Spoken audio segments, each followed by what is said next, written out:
Good morning student. आज हम class 6 में चैप्टर नंबर 4 देखेंगे, sorting materials into groups. Materials के बारे में पढ़ेंगे। और इससे पहले की वीडियो में आपको एक साइंस का टेस्ट दिया गया था, ठीक है। अब मेरा मतलब ये है कि जब भी आपका चैप्टर कंप्लीट हो जाएगा आपको एक टेस्ट दिया जाएगा।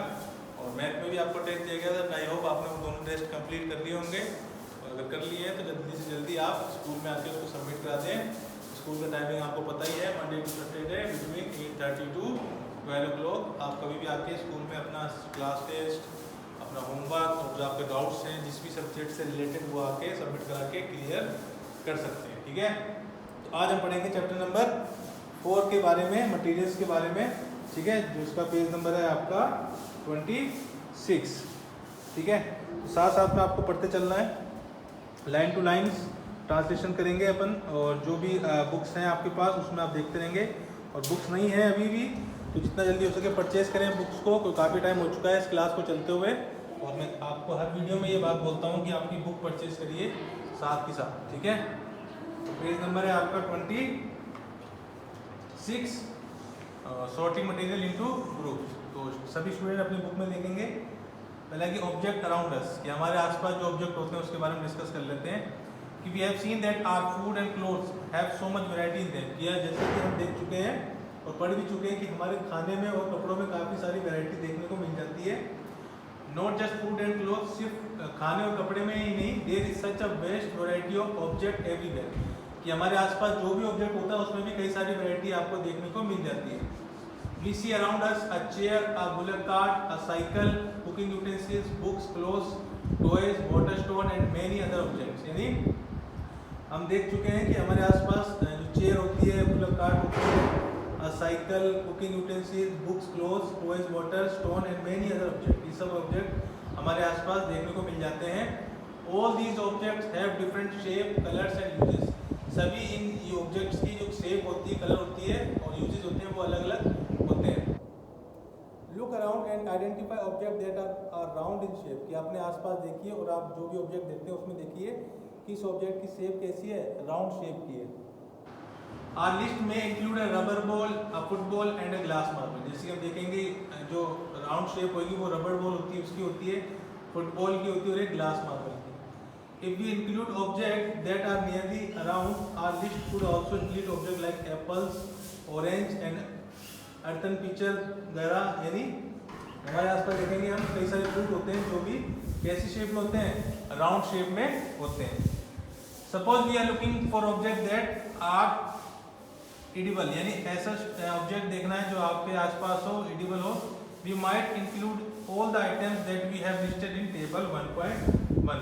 तो हम सभी इन ऑब्जेक्ट को अपनी टेबल 1.1 में मेंशन कर सकते हैं। 1.2, 1.3 एंड चैप्टर 1, यानी चैप्टर फर्स्ट के टेबल 1.1, 1.2, 1.3 में हमने ये मेंशन किए थे। We might also find that some of those round shape objects we just find out are also in this group। यानी हम इस ग्रुप में हम उस ऑब्जेक्ट को भी रख सकते हैं जो राउंड शेप में होते हैं।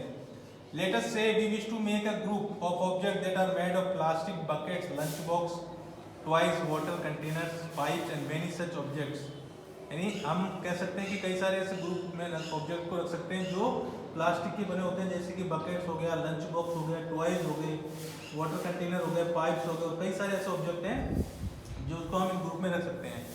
There are so many ways to group objects in the above example. We have grouped object on the basis of their shape और the material they are made from. यानी हम इन सभी ऑब्जेक्ट को किस तरीके से डिफरेंट मतलब डिफरेंशिएट कर सकते हैं, इनकी शेप के अकॉर्डिंग और इनके ऑब्जेक्ट किस मटेरियल के बने हुए हैं उसके अकॉर्डिंग इसको हम डिफरेंट कर सकते हैं। All object around us are made of one और मोर मटेरियल्स। सभी ऑब्जेक्ट जो होते हैं वो एक या एक से अधिक मटेरियल के बने होते हैं। These material may be glass, metal, plastic, would, cotton, paper, mud और सोयल। यानी ये मटेरियल किस किस के बने हो सकते हैं, ग्लास के, मेटल के, प्लास्टिक के, लकड़ी के, कॉटन के, पेपर के, इन सब चीज़ों के बने हो सकते हैं। Can you think of more example of materials. क्या आप और भी मटेरियल्स के बारे में सोच सकते हैं। एक्टिविटी फर्स्ट है कि let us collect as many object as possible from around us. कि आपको कई सारे ऑब्जेक्ट कलेक्ट करने हैं, जितना भी आप पॉसिबल हो सके आपके आसपास उन सभी ऑब्जेक्ट को कलेक्ट करना है। Each of us could get some everyday object from home, would also collect some object from the classroom or from outside the school. आप ये ऑब्जेक्ट तो अपने घर से कलेक्ट कर सकते हैं, अपने स्कूल से या अपने स्कूल के या घर के बाहर से भी कलेक्ट कर सकते हैं. What will we have in our collection? कि हमारे पास इन कलेक्शन में क्या क्या है? Chalk, pencil, notebook, rubber, duster, a hammer, nail, chalk, spoke of wheel, bat, matchbox, salt, potato. We can also list objects that we can think of but cannot bring to the classroom. For example, ball, trees, door, tractor, road. यानी ये सब कह सकते हैं कि material जो आप collect कर सकते हैं. और इसके अलावा भी कई सारे एग्जाम्पल हैं, जैसे कि ball, trees, door, tractor, road. ये सब आप जैसे क्लास में लेके नहीं जा सकते हैं. Separate all object from this collection that are made from paper और वुड. अब इसमें से उन ऑब्जेक्ट को अलग करना है जो पेपर और वुड के बने हुए हैं. This way we have divide all object into 2 groups. इस तरीके से हम इन सभी ऑब्जेक्ट को 2 ग्रुप में डिवाइड कर सकते हैं. One group has object that are made from paper और wood, while the other group has the object that are not made of these materials. एक ग्रुप में हम उन ऑब्जेक्ट को रख सकते हैं जो पेपर और वुड के बने हुए हैं, जबकि दूसरे ग्रुप में हम उन ऑब्जेक्ट को रख सकते हैं जो पेपर और वुड के नहीं बने हुए हैं. Similarly, we could separate the things that are used for preparing food. इसी तरीके से हम उन चीजों को सेपरेट कर सकते हैं जो खाना बनाने के काम में आते हैं. Let us be a little more systematic. List all objects collected in table 4.1. Try to identify the material that each one is made of. अब जैसे कि टेबल 4.1 में दिखा रखा है कोई ऑब्जेक्ट है, अब वो किन किन मटेरियल के बने हुए हैं वो आपको बता रखा है. जैसे कि प्लेट है, थाली है, वो स्टील की बनी होती है, ग्लास की बनी हो सकती है, प्लास्टिक की भी बनी हो सकती है और कोई दूसरे मटेरियल की भी बनी हो सकती है. साथ में ऐसे पेन है, पेन भी ऐसे प्लास्टिक और मेटल का बना हो सकता है. तो ऐसे ही आपको इसमें 2 ऑब्जेक्ट और मेंशन करने हैं और उनका मटेरियल आपको यहाँ पर मेंशन करना है कि वो ऑब्जेक्ट किस मटेरियल का बना हुआ है. It would be fun to make this a large table collecting information about as many objects as possible. यानी आप चाहें तो कई सारी ऐसी इंफॉर्मेशन कलेक्ट करके यहाँ पर मेंशन कर सकते हैं. It may seem difficult to find out the material out of which some of these objects are made. In such cases, discuss with your friend, teacher and parents to identify the material. अगर आपको लगता है कि आपके पास कोई object है और आपको ये आइडेंटिफाई नहीं कर पा रहे हैं आप कि ये ऑब्जेक्ट किस मटेरियल का बना हुआ है, तो आप इसमें अपनी हेल्प ले सकते हैं, अपने पेरेंट्स की, टीचर्स की, अपने फ्रेंड की और अपने क्लासमेट की, ताकि आपको ये आइडेंटिफाई हो सके, पता लग सके कि जो ऑब्जेक्ट आपके पास है वो किस मटेरियल का बना हुआ है. आगे है table activity 4.2. Table 4.2 lists some common material. You can also add more material in column first that are known to you. Now try and think of everyday object you know that are made mainly of these material and list them in column 2. अब इसे table 4.2 देखिए जिसमें material दे रखा है would. अब would say क्या क्या object बनते हैं, जैसे कि चेयर बनती है, टेबल बनती है, प्लग बनता है, ब्लॉक कार्ड बनती है एंड इट्स व्हील, उसके टायर भी बनते हैं. पेपर से क्या क्या बनता है, बुक्स हो गई, नोटबुक्स हो गई, न्यूज़पेपर हो गए, टॉयज हो गए, कैलेंडर, ये सब पेपर से बनते हैं. इसी तरीके से लेदर से क्या बनता है, तो लेदर से बनने वाले जैसे जैकेट हो गए, बेल्ट हो गई और कई सारे ऐसे शूज हो गए. ये कई सारे ऑब्जेक्ट हैं जो इन चीज़ों से बनते हैं. प्लास्टिक से बनने वाले जैसे चेयर हो गई, टेबल हो गई, प्लेट हो गई और कई सारे ऑब्जेक्ट हैं जो प्लास्टिक से बनते हैं, बकेट हो गई. कॉटन से बनने वाले जो होते हैं जैसे कई सारे कॉटन से बनने वाले कपड़े हो गए. ये सब मटेरियल आपको ऑब्जेक्ट आपको यहाँ पर मेंशन करने हैं. आगे के what do we find from this table, कि हमें इस टेबल से क्या पता लगा. First we group object in many different ways. सबसे पहले हमने ऑब्जेक्ट को अलग अलग तरीके से ग्रुप में डिवाइड किया. We then found that object around us are made of different material. तो हमने देखा कि हर ऑब्जेक्ट अलग अलग मटेरियल का बना होता है. At time an object is made of a single material. एक टाइम पर एक ऑब्जेक्ट एक सिंगल मटेरियल से ही बन सकता है. An object could also be made of many material. और एक ऑब्जेक्ट कई सारे मटेरियल से मिलकर भी बन सकता है. And then again one material could be used for making many different object.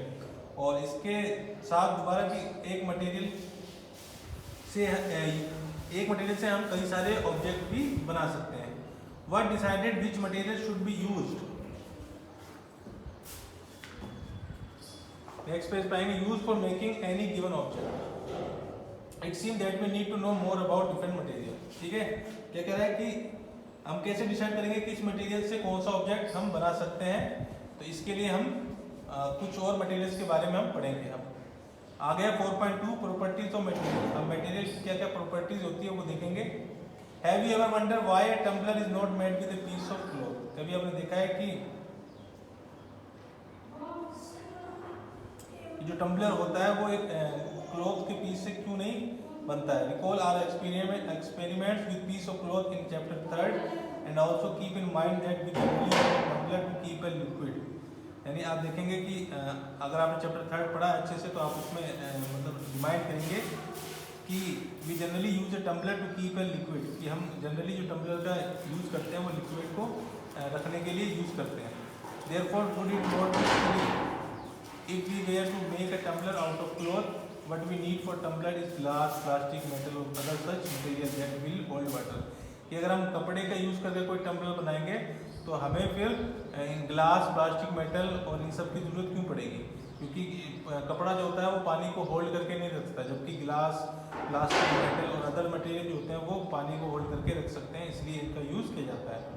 Similarly, it would not be wise to use paper like material for cooking vessel। इस तरीके से हम कह सकते हैं कि पेपर के मटेरियल से हम कुकिंग के जो ऑब्जेक्ट होते हैं उनको हम नहीं बना सकते। We see then that we choose a material to make an object depending on its property and the purpose for which the object is to be used। तो इससे देखने से क्या पता लगता है कि हमें ये पता लगता है कि जो ऑब्जेक्ट हम बना रहे हैं उसके लिए जो हम मटेरियल यूज ले रहे हैं उसकी प्रॉपर्टी क्या प्रॉपर्टी है, उसके अकॉर्डिंग हम उस ऑब्जेक्ट को बनाते हैं।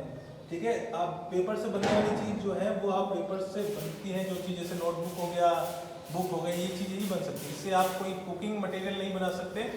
ठीक है, ये डिपेंड करता है मटेरियल की property. So what are all the properties of material that would be important for their uses. इसलिए सभी मटेरियल की प्रॉपर्टी डिपेंड करती है उनके यूजेस पर। सब प्रॉपर्टीज आर डिस्कस है। कुछ प्रॉपर्टी हम डिस्कस करेंगे। पहला appearance. Materials usually look different from each other. जो मटेरियल्स होते हैं वो अलग अलग मतलब दिखने में एक दूसरे से अलग होते हैं। Would looks very different from iron. जैसे लकड़ी है वो आयरन से एकदम डिफरेंट होती है। Iron appears different from copper और एल्यूमिनियम। इसी तरीके से आयरन जो होती है वो एल्यूमिनियम और कॉपर से डिफरेंट होती है। At the same time there may be some similarity between iron, copper, aluminium that is not there in would.